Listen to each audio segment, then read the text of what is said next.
Okey, Assalamualaikum warahmatullahi wabarakatuh kepada semua anak-anak 1 UIAM. Okey, belum terlambat untuk cikgu mengucapkan selamat Hari Raya Aidilfitri, maaf zahir dan batin. Okey, jadi walaupun dalam mood raya, kita tetap kena belajar lah, betul tak? Okey, jadi untuk hari ini kita akan buat penyelesaian masalah melibatkan kuasa 2 dan juga kuasa 3. Okey, automatik bila kuasa 2 maksudnya melibatkan juga punca kuasa 2 dan juga bila ada kuasa 3 melibatkan juga punca kuasa 3. Okey, hari ini kita akan buat latihan pada kertas yang cikgu ada bagi sebelum kita mula PKP hari itu. Okey ya? Okey, untuk penyelesaian masalah yang melibatkan kuasa 2 ataupun punca kuasa 2, okey, selalunya memang melibatkan bentuk segi empat sama. Okey, apa maksud segi empat sama? Bentuk segi empat yang mana keempat-empat sisi dia adalah sama panjang. Contoh kalau yang ni 5 cm, yang lain pun 5 juga, 5 cm, yang bawah pun 5 cm, yang kiri pun 5 cm. Okey ya, jadi selalunya kalau penyelesaian kuasa 2 dia melibatkan ini. Cuma kadang-kadang soalan tu berubah-ubah bentuk, berubah-ubah ayat. Tapi basicnya melibatkan segi empat sama. Okey, tengok slide seterusnya. Okey, untuk yang ini cikgu menggunakan contoh daripada kertas yang cikgu bagi pada awak contoh 1. Kertas tu cikgu ada 2 tu, yang depan dengan yang belakang. Yang ni yang belakang, yang belakang, yang depan. Okey. Alright. Dia tulis kat situ, ni contoh yang pertama Diberi panjang seutas dawai ialah 32 cm. Dawai itu dibentukkan kepada 4 sisi sama panjang untuk membuat sebuah rangka segi 4 sama.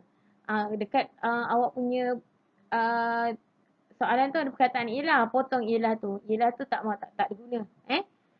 Silap cikgu tu. Okey, lepas tu hitungkan luas segi 4 sama tersebut. Okey, bila awak baca soalan, awak kena ada idea apa yang sebenarnya dia nak. Daripada dawai, dia membentuk rangka segi 4 sama. Okey, maksudnya kita ada dawai panjang macam ni. Imagine ni dawai. Dia punya panjang adalah 32 cm. Dia nak bentukkan segi 4 sama. Daripada dawai ni jadi segi 4 sama. Lepas tu dia suruh kita hitung luas segi 4 sama tersebut. Okey. Jadi first step kita adalah awak boleh je lukis untuk imagine. Okey, jadi kalau 32 cm kita nak bentuk kepada segi 4 sama, kita akan bahagikan pada 4 lah, betul tak? Bermaksud satu bahagian akan dapat berapa cm? 8 cm. 8 cm, 8 cm, 8 cm dan juga 8 cm. Okey, ni first step kita lah. Okey. Lepas tu second step kita, apa dia? Dia kata hitungkan luas. Luas segi 4 sama tersebut. Apa rumus luas segi 4 sama? Paling senang rumus dia iaitu panjang darab lebar. Okey, panjang kita 8, lebar kita pun 8. Okey, ini ni 8 darab 8 ni sebenarnya kita guna konsep kuasa 2 dah ni, iaitu 8 kuasa 2. Okey, akan dapat berapa? Akan dapat 64. Okey, sentimeter kuasa 2. Jangan lupa unit. Unit. Cikgu buat sampai 3 kali. Apa ni? Tanda seru ni supaya awak tak lupa. Okey. Kenapa jadi sentimeter kuasa 2? Sebab sini cm, sini pun cm. Cm darab cm. Jadilah cm kuasa 2. Okey Ini contoh yang pertama. Contoh yang bentuk macam ni lah. Dia minta kita cari dia punya luas. Macam tu. Okey. Okey, ini adalah contoh 2. Luas sebuah bingkai gambar berbentuk segi 4 sama adalah 36 cm kuasa 2. Kirakan perimeter bingkai gambar tersebut. Okey, untuk dekat sini dia macam ni tau. Alright. Dia perkaitan dia macam ni. Dia dah kata dah. Okey. Kalau kita lukis macam ni. Okey. Dia dah bagi ini bingkai gambar segi 4 sama. Luas dia. Luas dia adalah 36 cm kuasa 2. Okey, dia macam ni tau kaitan dia. Kita kena punca kuasa 2 kan dia. Maksudnya macam ni.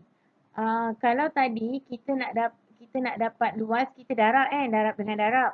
Sekarang ni daripada luas, kita nak cari dia punya sisi. Macam ni lah, luas nak pergi sisi, kita kena punca kuasa 2. Macam tu. Okey, kalau tadi tu sisi, tak mau. Okey, sorry cikgu padam yang ni. Tak nak keliru. Okey. Kalau daripada sisi ni tadi nak pergi luas, kita kuasa 2 kan? Tapi kalau daripada luas nak pergi sisi, kita kena punca kuasa 2. Maksudnya, okey. Kita nak dapat yang first step kita nak dapat panjang sisi. Panjang satu sisi, kita kena buat apa tau? Punca kuasa 36. Sama dengan 6 cm. Okey, nampak walaupun dekat atas ni cikgu tak ada tulis unit kan tadi. Tapi di akhirnya kena ada unit lah 6 cm. Jadi kita tahulah sini 6, sini 6, sini 6, sini 6. Okey, boleh kaitan dia?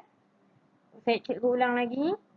Okey, kalau daripada luas nak ataupun senangnya macam ni. Sisi luas. Okey, kalau daripada sisi nak dapatkan luas, kita kuasa 2 lah.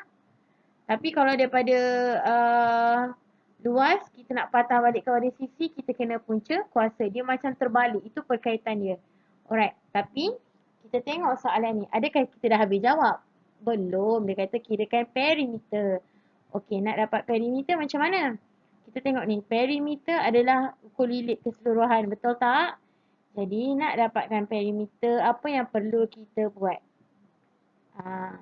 Bolehlah 6 cm tambah 6 tambah 6 tambah 6. Ataupun kalau awak nak cepat, awak boleh je buat 6 darab 4. Sama dengan jawapan dia sama, 24 cm. Unit jangan lupa. Atas pun sama 24 cm. Okey Boleh? Cikgu harap awak faham dan cuba buat latihan yang ada tu. Okey, terima kasih.